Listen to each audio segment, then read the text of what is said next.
Nah, ini adalah cara saya analisa saham. Gimana sih cara saya melakukan analisa saham? Yang pertama, memahami gambaran umum proses bisnis perusahaan. Jadi kita harus ngerti perusahaannya itu bergerak di bidang apa, produknya apa. Yang kedua, kita perlu pelajari neracanya. Neraca ini fungsinya untuk apa sih? Fungsinya supaya kita tidak kejebak di saham-saham yang akhirnya disuspend gara-gara gagal bayar ya. Jadi kalau kita bicara mengenai filosofi neraca, neraca ini kan menggambarkan kesehatan perusahaan. Makin sehat, ya berarti potensi gagal bayar kecil ya. Jadi maksud saya jangan sampai ketika kita buy and hold, kemudian kita tinggal aktivitas kan ya. Kita tinggalkan market untuk melakukan aktivitas sehari-hari. Ya mungkin seminggu, 2 minggu atau bahkan sebulan kadang nggak kita lihat tuh saham kita bergeraknya seperti apa gitu ya.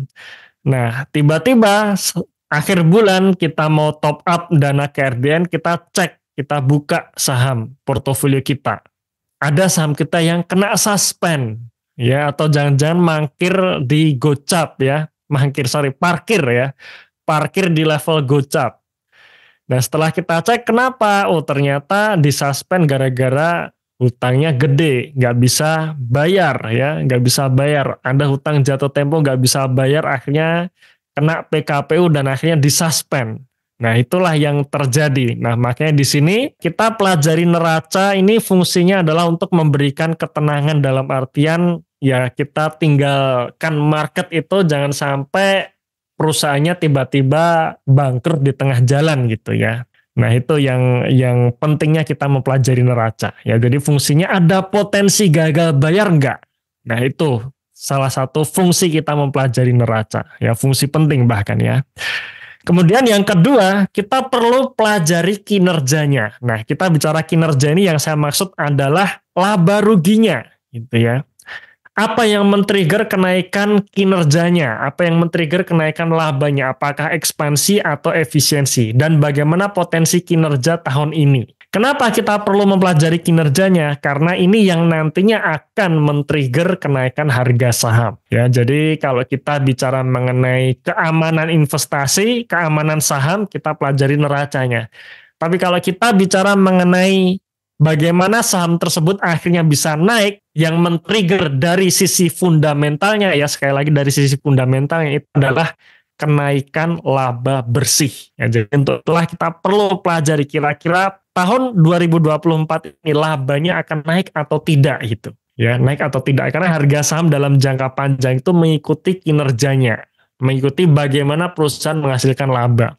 Unilever neracanya sangat sehat ya, tapi begitu kinerjanya turun, harga sahamnya turun.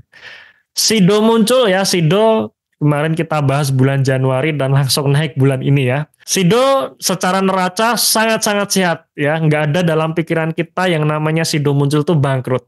Tapi begitu kinerjanya turun ya harga sahamnya turun. Ya, dan ketika turun itulah kita pelajari apa yang menyebabkan turun, kira-kira ada potensi labanya naik atau tidak. Nah di situ berani masuk ya. Kemarin kita sudah analisa Sido di mana penurunan kinerjanya ini hanya sifatnya temporary ya, kita simpulkan seperti itu. Dan akhirnya betul ya, kinerja kuartal 4 sesuai prediksi kita kinerjanya naik, ya harga sahamnya ikut gitu. Nah jadi itu pentingnya kita mempelajari kinerja perusahaan.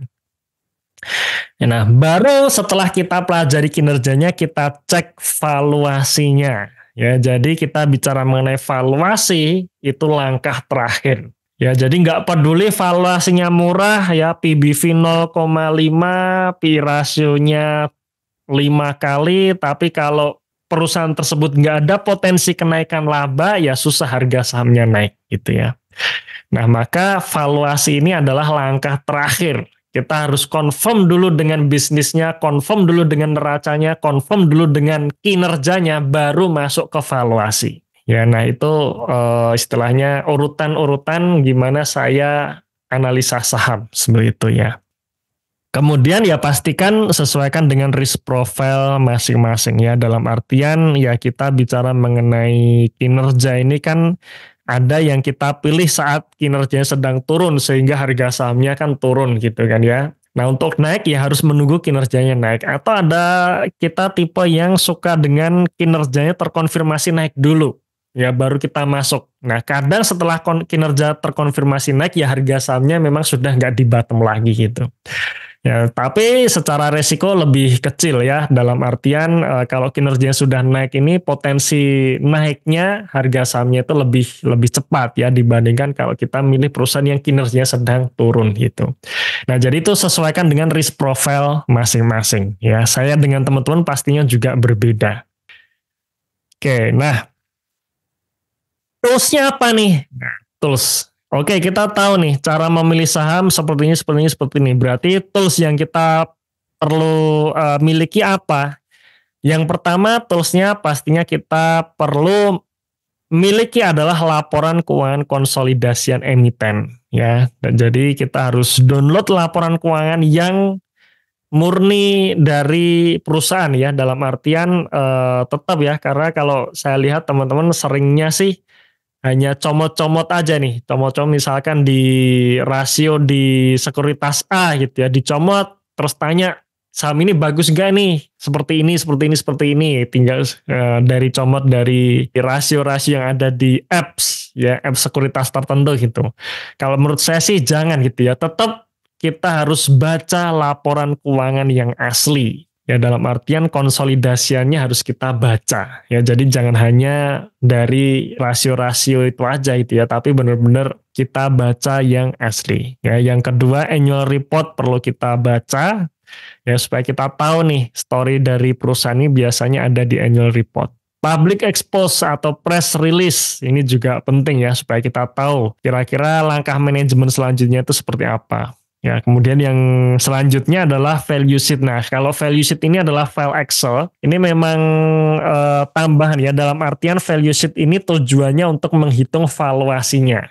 Ya, jadi setelah kita memahami bisnisnya, kita pelajari neracanya, kita pelajari kinerjanya, baru kita hitung-hitung valuasinya. Nah, ini ada tools value sheet yang bisa teman-teman gunakan, itu file Excel-nya ya. Nanti kita akan juga contoh kita sharingkan bagaimana kita menggunakan value sheet-nya.